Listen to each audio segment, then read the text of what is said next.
I know who the main villain is for Poppy Playtime Chapter 4. No, it's not the prototype. No, it's not Poppy. And no, it's not this new sheep critter from the teaser. Although while that last one may not be the big bad, it turns out this black sheep is in fact the key to figuring out who is. Hello Internet! Welcome to Game Theory, the black sheep of the gaming world.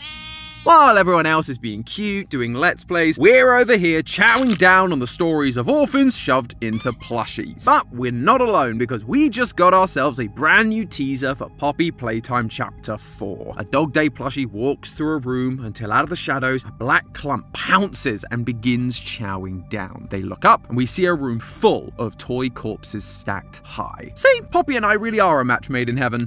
Or hell, I suppose. Over the next 2 weeks, we learned a little bit more about this character. Their name is Baba Chops, and apparently their design was inspired by the YouTuber Sheep Rampage and their fan-made smiling critter. Good for you, man. Nice to see some theorists in this community getting recognition. Of course, theorists across the internet began theorizing about this sheep and what they would do as the primary villain of this chapter, only for the marketing communications manager of Mob Games, Tyler, to make this comment on the Poppy Playtime Discord. Lamau, you'll really think the sheep is the main villain. This is some rather inconvenient lore placement. I mean, don't get me wrong, I'm thankful for having the record set straight. It's more than we get from some franchises. But did you really have to mock us with it? After this, we were shown that Baba wasn't alone, but part of a new group of toys, the Nightmare Critters. We've got characters like Raby Baby, Icky Licky, and Tui.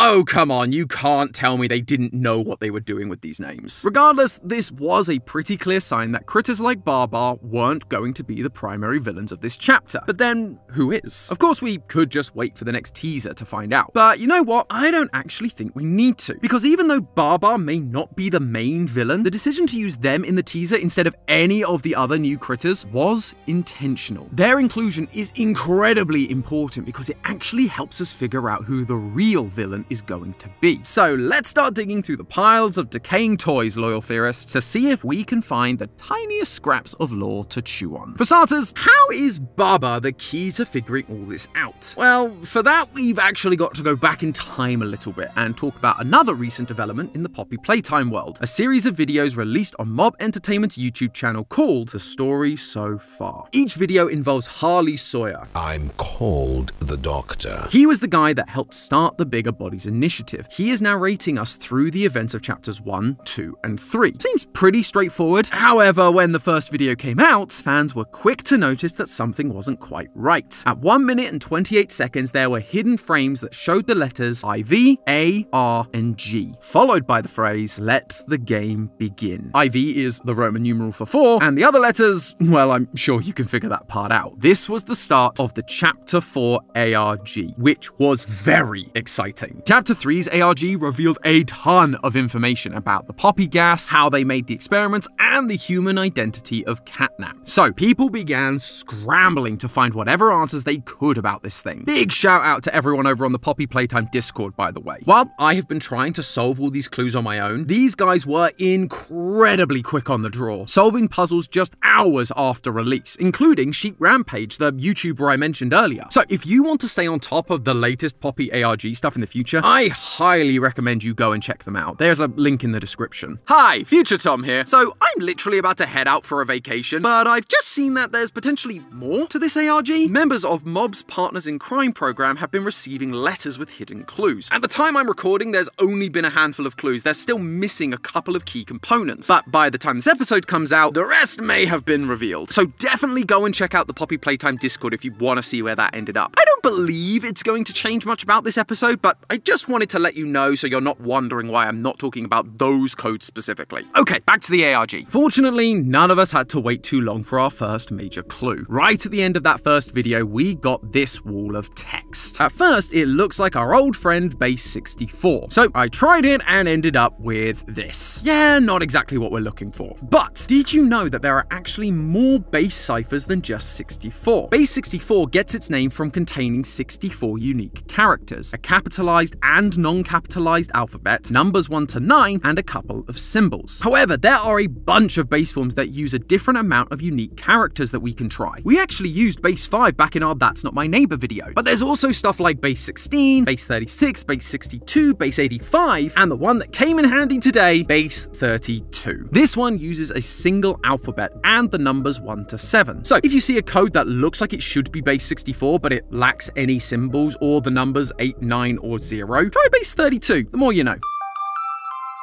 Anyway, by converting the code, you get this. On felted feet and with bated breath, sleep draws ever near. Felted feet seemed like it would be talking about a toy, and with the second line being about sleep, I immediately thought of Catnap, with their red smoke sending orphans to sleep. But why would we be reminded of him in the build-up to Chapter 4? Catnap was our last villain, and he's kinda suffering from a minor case of deadness. This is where I think Barbar's prominence in the teaser comes into play. Sheep have been associated with sleep for centuries. I'm sure you've all heard that if you're struggling to fall asleep, you can always try counting sheep. It's not entirely clear where this phrase originated, but some say it's from medieval shepherds in Britain who would count their sheep before turning in for the night. As time went on, the idea became more about thinking of a task that's so repetitive you'll get bored and fall asleep. So if sleep is drawing ever near in this new chapter, having a sheep character could make a lot of sense. Maybe they should have called her Lulla-BAH instead. Oh, come on, it's no worse than Barbar chops, and you know it. This connection to counting sheep could also imply that we need to keep track of Barbar throughout this chapter, counting them, if you will, either in order to survive or to lead us into a deep sleep. A deep sleep that's a little deeper and a little more permanent according to our next code. Hey, it's me, former host MatPat, and I interrupt this video with a special announcement. I'm here to tell you I'm retiring. Again! Didn't he already retire? Yeah, that's what I thought. Now, I know what you're thinking. Did this guy already leave? Oh, that's what I was thinking. Oh, okay, let's hear him out. And the answer is yes, but also no. You see, since leaving this channel, I've been over on GTLive having a grand old time being bad at video games and turning 1-minute videos into 90-minute theory fests. But now it's time for me to bow out of that channel as well, giving way to the new host, Ash, who, let's be honest, is way funnier than me anyway. I feel like Judge Judy is the Ed Sheeran of, like, Americans over the age of 60.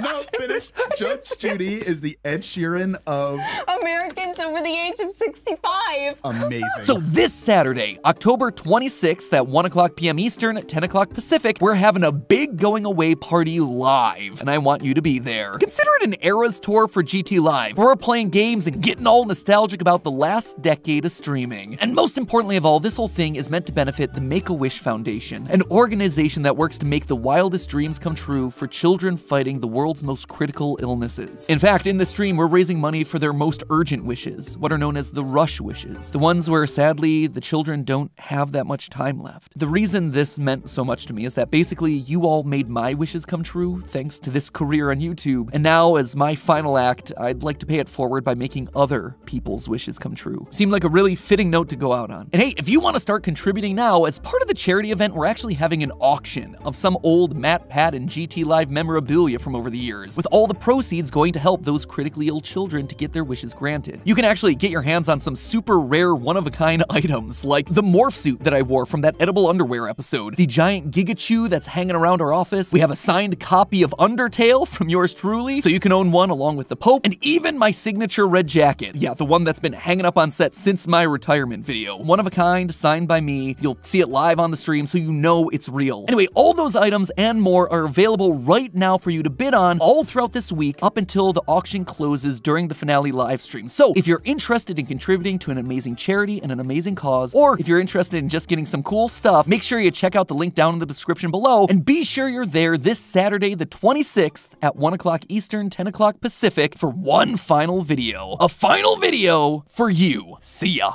In the very first frame of Chapter 2 Story So Far video, we find this code. This is a hexadecimal code, and translating it gives us the message, 11 words, good luck. To find these 11 words, we have to go frame by frame through the video. Sometimes there's just one jumbled up word hiding out, sometimes there's two, but in total there are 8 codes giving us the full 11 words. Now we just need to figure out what they mean. Because these codes were made up of only letters, my gut told me it was probably a Caesar cipher, and that hunch turned out to be correct.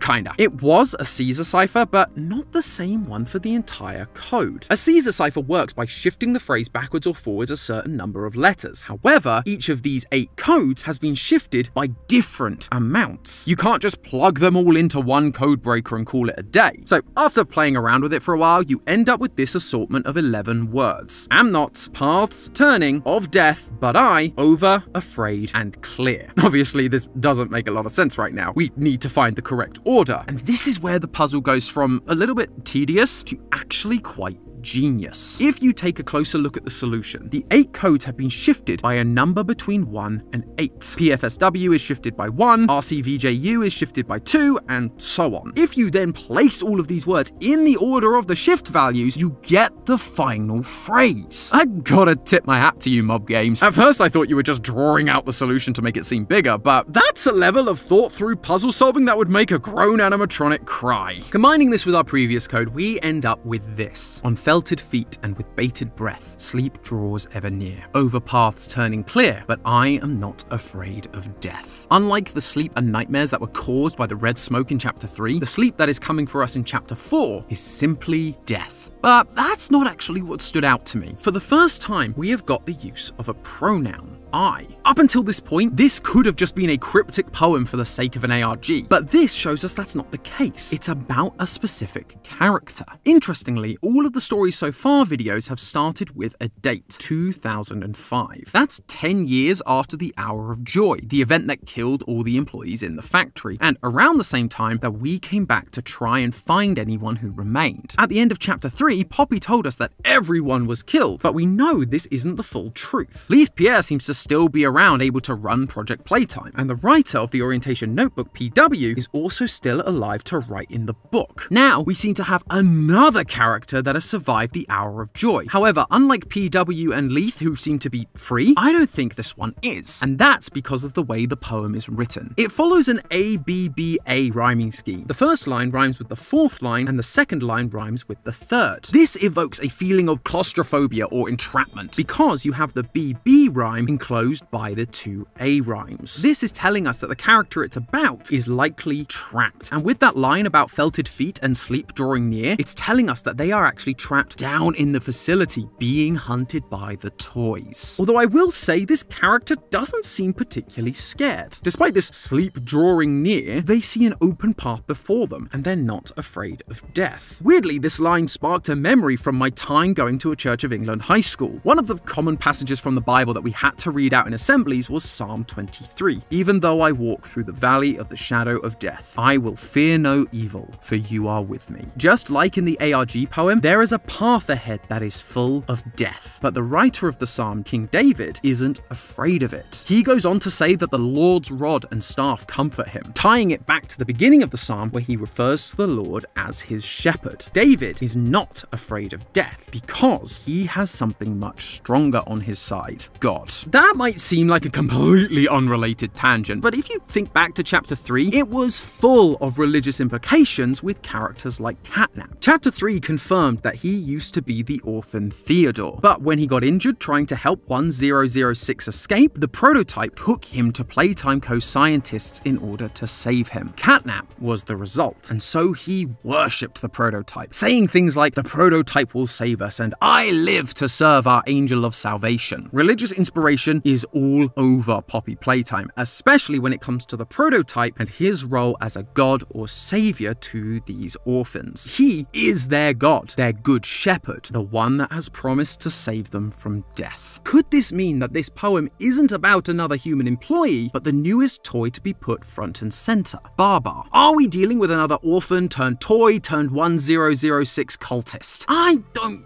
think so, because Baba isn't just any sheep. She's specifically a black sheep. These days, if you're called a black sheep, it means that you're kind of the odd one out, the outcast. You just don't quite fit in. But originally, the phrase came from literal sheep. Black sheep were considered undesirable by shepherds because their black wool couldn't be dyed, and so it became hard to sell. So when you got a surprise black sheep in your flock of only white sheep, it was considered a bad omen. By the 18th and 19th century, the color black even started to be associated with the devil himself, the one who was opposing God. And So, with Baa being a black sheep, she would likely be considered undesirable to the shepherd and opposed to the god we've been introduced to, 1006. She's not going to be working with him like the other toys are. Instead, this solidifies my hunch from earlier that she is going to be helping us. She is going to want to take him down. On Chapter 4's scene page, it does say we'll be meeting new characters and allies after all. And you know what they say, the enemy of my enemy is my friend. But if this poem isn't about Baa, then who is it about? Well, you've probably figured out that we still haven't talked about Chapter 3's video, and in it there is one more code to find, which really is the final piece we need. At 3 minutes and 58 seconds, you'll find the very obvious wall of binary text. However, this code doesn't seem to work when plugged into a normal binary decoder. There is a second binary code a few frames later that does work, but it only gives us the phrase 25x25. Huh? This is where I've got to give another shout out to the Poppy Playtime Discord. I was scratching my head for a good while with this one, but in less than 2 hours, they had figured out that this original code was actually an image converted into binary, and the 25x25 was an aspect ratio that you needed to use to get the final image. Once again, Mob Games just killing it with these puzzles. The earliest person I could find suggesting this solution was a user called Clecchino, so massive props to figuring this out, and thank you for helping me with this one. By converting the binary back into an image and setting the aspect ratio to 25x25, we end up with a familiar sight, a QR code. Scanning the code gives you a string of letters which, when reversed, gives you the final phrase, for we have already met. That final line is fascinating. On its own, it's telling us that this character the poem is about is literally someone we've already met. A new account on the Poppy Playtime Discord called Playtime Co. seemed to confirm this idea when users asked them if they were the ones sending the messages, and they responded with the same line, for we have already met. These tapes came out before the teaser, so it can't be Baa or any of the nightmare critters, and most of the other toys we know are dead, so it would need to be one of the human characters we've been introduced to. We've got a lot of characters unaccounted for, like Eddie Ritterman, Johnny Roth, and Stella Graber, although only one of them speaks about overcoming death in similar poetic language, and we hear them during the intro of Project Playtime Season 2. Mortality is the curse of the weak, the fire that incinerates the flesh. I strive to snuff that flame, call me a monster, but I am simply a man who will escape from incineration and embrace the infinite. Ding ding ding, we have a match! It's the same character that has been guiding us through the Story So Far videos this entire time. Harley Sawyer. It feels so obvious now. The guy speaking to us in the tapes is also the one the poem is referring to. The one character who speaks in well-structured, very poetic sentences and whose only desire is to overcome his own mortality. And now, according to this poem, it seems like he did just that. When you take the final phrase and put it with the rest, it reads like this. On felted feet and with bated breath, sleep draws ever near. Over paths turning clear, but I am not afraid of death, for we have already met. For we have already met isn't just about us having met this person. It's about the person, Harley, meeting death, but still being around to talk about it. He isn't afraid of death because he overcame it. And there's only one way that happens in this franchise. You have to be turned into a toy. During Catnap's VHS tape in Chapter 3, we hear Leith Pierre leading the session instead of Harley, because, in his own words, normally I'd have Dr. Sawyer do this, but he's, out, let's say.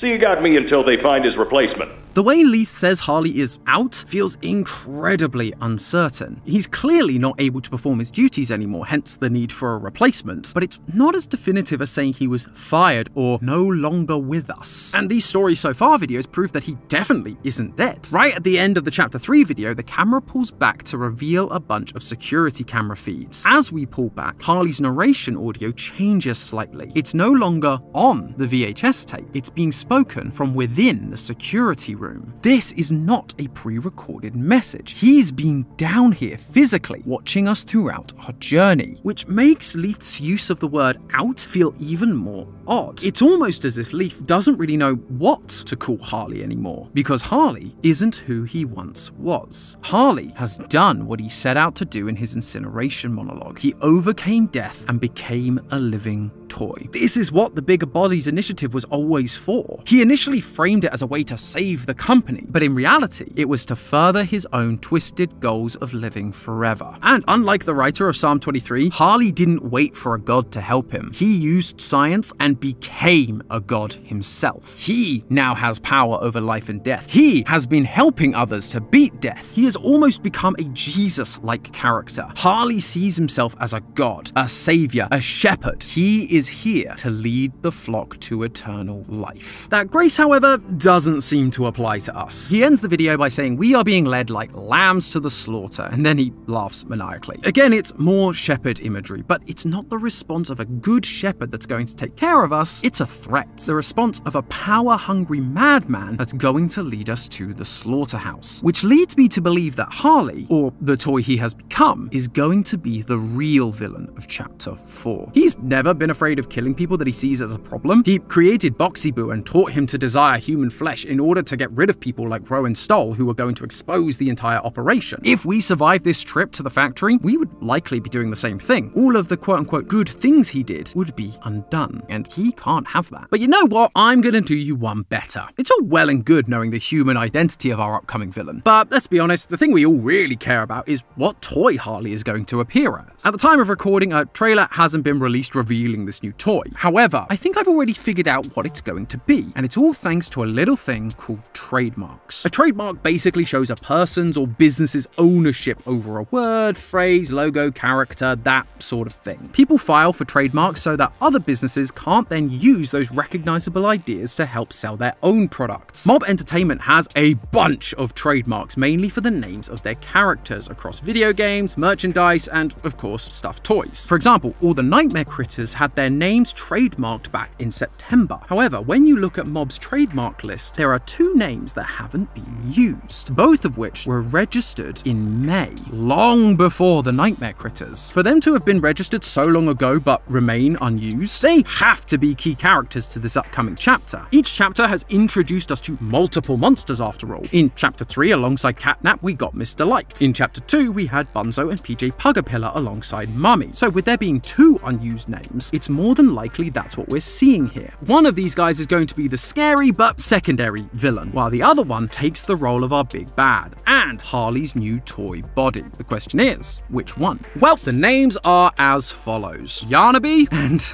Doughy the Dough Man. No, I'm not joking, that is the real trademark. Yarnaby is most likely going to be made of yarn. Would be a bit weird to call him that if he wasn't, right? But yarn could be an interesting choice for Harley's new body, mainly for thematic reasons. He has been pulling the strings of Playtime Co. since his introduction, starting the whole Bigger Bodies initiative under false pretenses. That being said, Doughy the Dough Man, as silly as that name seems, also makes a surprising amount of sense when it comes to the theme. At first, I thought this was going to be a Pillsbury type character. Nothing's more frightening than the Pillsbury Swole Boy. But food feels like a strange choice for a toy. Unless, of course, you're talking about the non-edible kind of dough, Play-Doh. Play-Doh is so versatile, you can make anything with it. You can mold and shape things as you see fit. You can combine different pieces together or tear them apart. Whatever perfect vision you have, Play-Doh can help bring it to life. It fits so perfectly with Harley. He was playing God, molding and shaping the world to his vision, combining humans and toys together to create his perfect reality. Play-Doh would also give mob games a chance to try a different kind of material to show off their animation skills, something that's detachable, malleable. Harley could literally take whatever form he wanted at any given time, making him an even more frightening, all-powerful god. So personally, my money's on Doughy, but who do you think it is? I'm actually kind of interested to have you guys vote on this. So on screen right now, you'll find two videos. If you're voting for Team Yarnaby, click the video on the left. If you're on Team Doughy, click the video on the right. Regardless, whichever one it turns out to be, I feel pretty confident that Harley is going to be the one driving it. I guess we'll just have to wait for Chapter 4 to see if I'm right. But in the meantime, remember, that's just a theory. A game theory! Thanks for watching.